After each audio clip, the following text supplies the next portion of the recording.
Hannah Chao, it's been a long time since we've talked, at least via Yes, Zoom. How are you doing? doing good, holding up, and holding up at home. But yeah, all in all, doing okay. I'm glad we made it to 2021.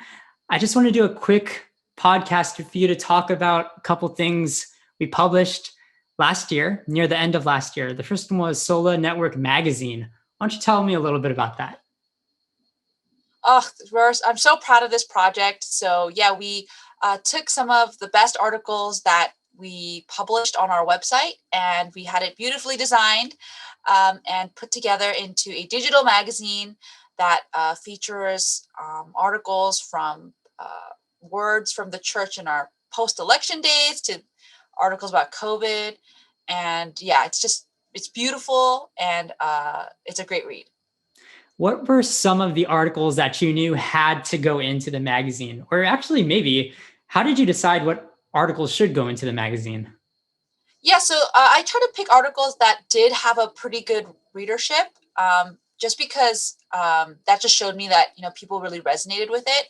But also, I wanted to show kind of the breadth of the coverage that we had in SOLA this year. So again, like the pandemic, but also a couple things that were related to all the to George Floyd and the racial injustices that we really had to reckon with as a community and as a country. And so those were things that I wanted to include, but also things that were also showed the breadth of the readership in terms of, there were things written to college students, things written to youth pastors.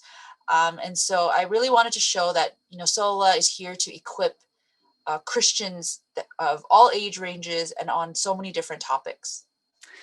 When we released the magazine and you saw it all put together, did you think, wow, I can't believe I edited all these articles? Like, how did it make you feel seeing it all come together like that?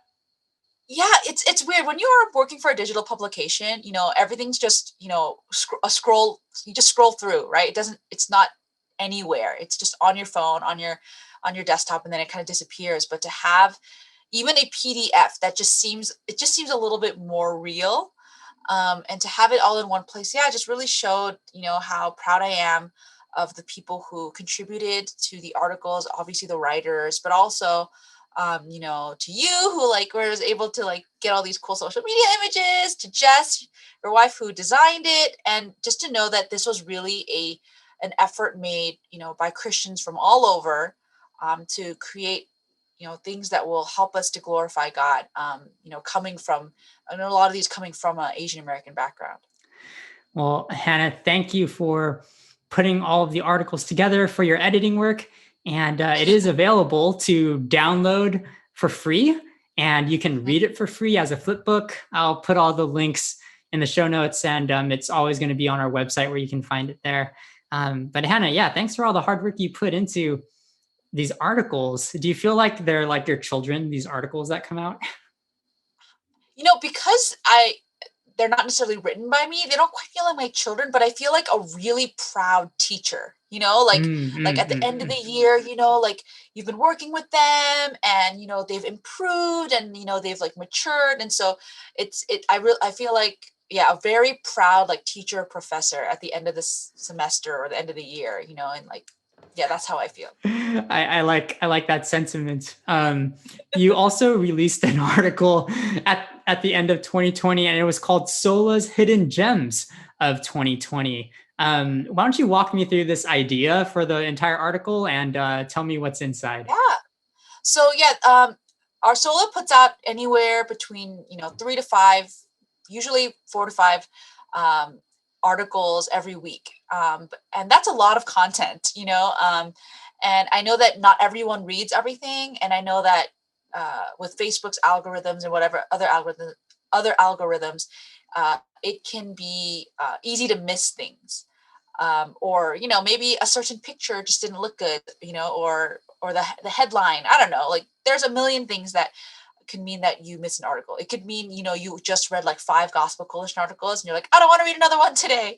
So for me, this was something to show, like, hey, like these are articles that, weren't huge hits, but I really enjoyed reading them. And so they're called like my hidden gems, right? They're like right below the surface. And so this was another way to kind of show the breadth and depth of the articles that we had in 2020. Yeah. How did you choose which articles you would put in there? You said they were like kind of missed, so maybe they didn't get as much traction, or do you think they're just sort of like maybe they weren't talking to the cultural moment at the time and they were missed? How did you decide on that? Yeah, so I think so these were definitely not like the top 10 most articles of 2020. So I did that, but then I also wanted to kind of highlight when I chose them. I tried to highlight just the diverse voices that we had. It's in terms of like the Asian American experience isn't just one ethnic group. I tried to make sure that, hey, like these are Asian Americans covers, so many. So for example, like Tony Thomas, he's Indian American, right? Daniel K. Ng is Chinese American. And so try to do that, but also to show like, hey, like we have male and female writers who are contributing. We have young and old. And so I tried to, again, show that these hidden gems are here for all of us to consume that are written, by so many of us. Yeah. Well, thank you, Hannah, for putting that together. And these are my 2020. favorites too, right? Like Yeah. articles that, and I was like, I wish more people would have read them. So there is part of that too, that like, oh, like I wish this had been like a few hundred more people could have read this. So that's another reason I why. I have read every single article from this year, and maybe on the entire website. But yes, they do definitely deserve a place on that list, and I'm glad you brought them back to our attention. Um, well, January is slowly coming to an end, and we're making way into 2021. I think we're going to be focusing a lot on SOLA Digital this year. How do you just feel going forward into 2021? Yeah, I think 2020 has shown us that, SOLA really was able to make a community for Asian American Christians online.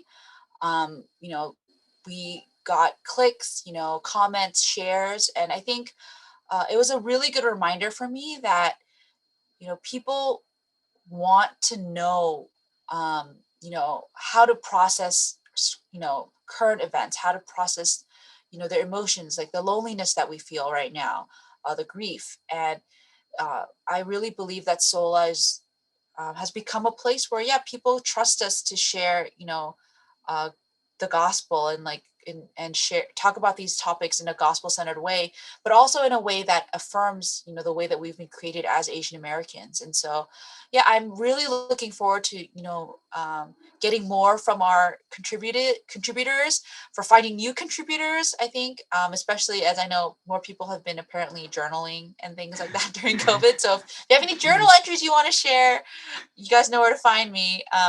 And so, yeah, I'm really looking forward to how we can continue to be a place where Asian American Christians can hear from one another, but also learn from one another. And that conversation would also lead to bigger conversations within the greater church.